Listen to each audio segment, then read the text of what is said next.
Boa tarde a todos.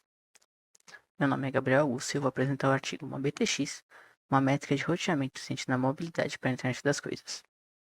Começando falando sobre IoT, internet das coisas, é um conceito em crescimento que tem como objetivo potencializar os objetos do dia a dia através da internet.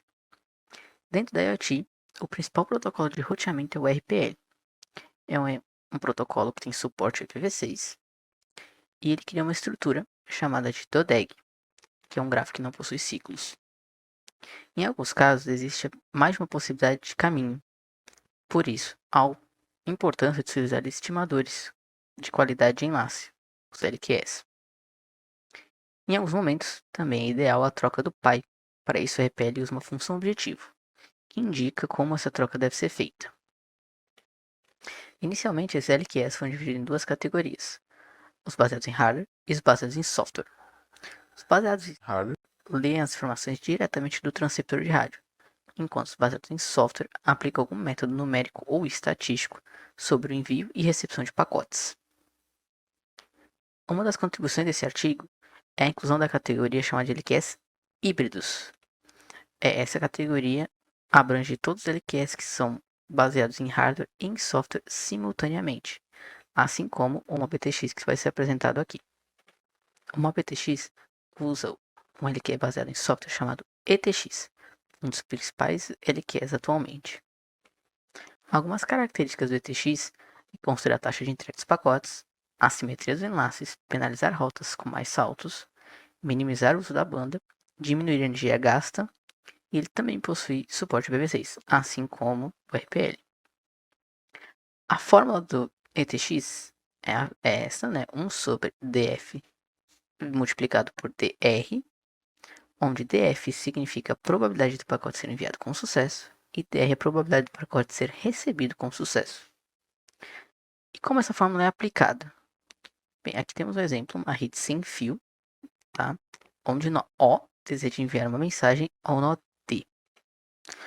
Uma das opções para escolher esse caminho é o hop count, que define o menor caminho como caminho escolhido.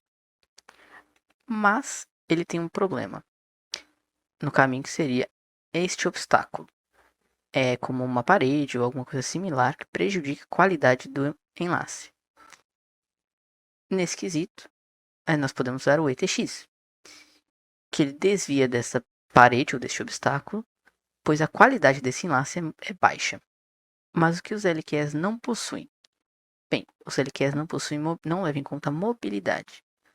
Hoje, todos os nossos dispositivos cada vez mais se conectam à internet. Dispositivos móveis, como notebooks, celulares, smartwatches ou tablets.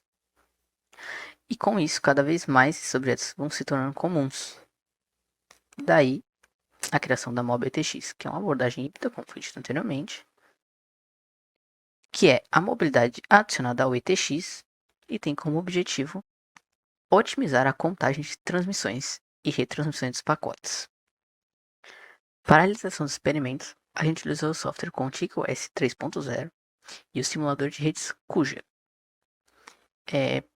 Para a configuração, nós utilizamos 100 nós, numa área de 1000 metros quadrados, utilizando os protocolos RPL e Trickle Time, com intervalo de randomização e transmissão de 300 segundos. Para definir quais experimentos vão ser feitos, a gente usou a estratégia chamada de experimentos fatoriais 2K, que é uma estratégia que tem como objetivo, para montar os experimentos, tem como objetivo reduzir tempo e custo e ampliar as variáveis que vão ser utilizadas e testadas. Bem, os 4 fatores utilizados vai ser a própria mobilidade do dispositivo. Aqui nós utilizamos o random endpoint e o estático, que são os dois extremos, que é esperado que qualquer modelo de mobilidade fique com algum resultado entre esses dois valores. Nós utilizamos um alfa, que é o limiar para a troca do pai preferido, que é utilizado na função objetivo do RPL. O alfa, que é um balanceador entre as duas partes da estimativa de mobilidade.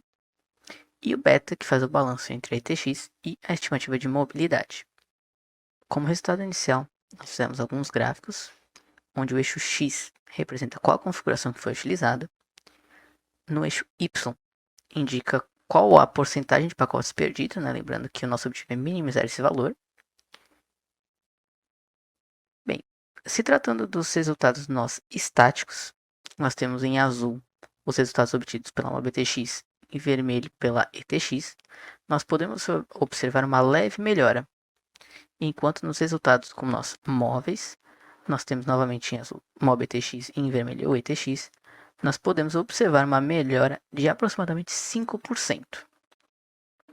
Mas agora nós precisamos entender quais variáveis estão influenciando nesse resultado de todos os fatores que estão sendo testados.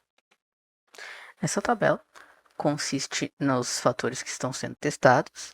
Lembrando que neste caso não se acrescenta mobilidade, porque cada tabela é feita para cada modelo. Então, nesse caso aqui, o estático. A média dos resultados obtidos, os fatores e a interação que eles têm entre si. E essa tabela nos dá o valor de interação, que nada mais é de um valor numérico de quanto essas variáveis estão interferindo nos resultados finais. Bem, a partir das duas tabelas, nós podemos observar que no cenário estático os dois fatores mais influentes são alfa e beta, com os valores de 1.29 e menos 1.4. Já no cenário móvel, nós podemos ver que novamente alfa e beta são os mais influentes, 1.59 e menos 6.57. Agora nós precisamos descobrir se esses valores de interação são realmente significativos. Para isso utilizamos a tabela ANOVA. A tabela nova nos dá a razão F, e esse resultado, quando comparado ao resultado presente na tabela de distribuição F, nos dá se esse valor é ou não significante, mediante uma dada probabilidade, no caso 5%, uma significância de 5%. Para isso, nós colocamos os graus de liberdade dentre os experimentos e a quantidade de configurações utilizadas. Nesse caso, nós obtemos o valor de 5.32 e os valores de 4.46 como limiares mínimos de significância. Voltando à tabela nova, podemos verificar que no cenário móvel com o limiar de 4.46, os valores de alfa e beta são significantes no resultado. No cenário estático, nós temos 5.32 como limiar mínimo, e podemos ver que novamente alfa e beta é significante, e neste caso, a interação entre alfa e beta também é significante.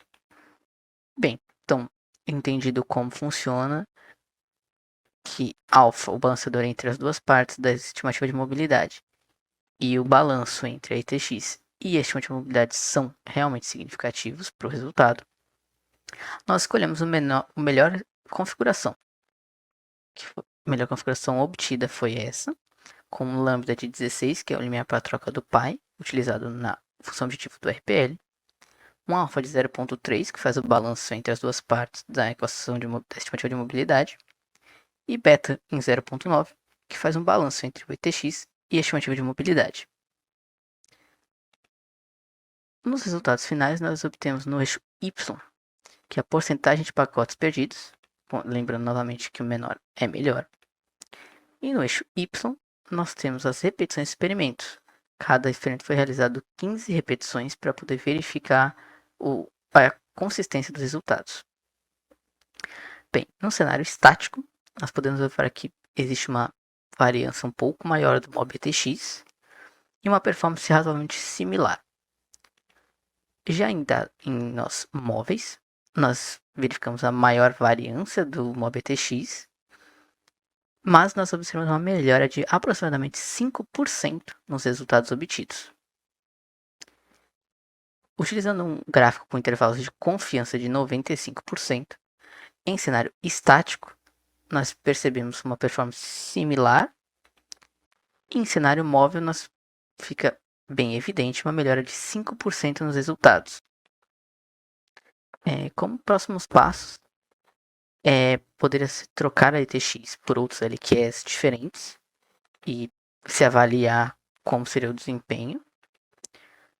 Realizar experimentos com mobilidades diferentes, além do random endpoint e do modelo estático. E, novamente, é esperado que esses resultados fiquem no meio termo entre os resultados obtidos. E utilizar diferentes mobilidades nos nossos simultaneamente. Todos os experimentos aqui, todos nós no mesmo experimento tinham a mesma mobilidade, ou estático ou random endpoint. Gostaria de agradecer a todos, muito obrigado. E eu abro agora para dúvidas.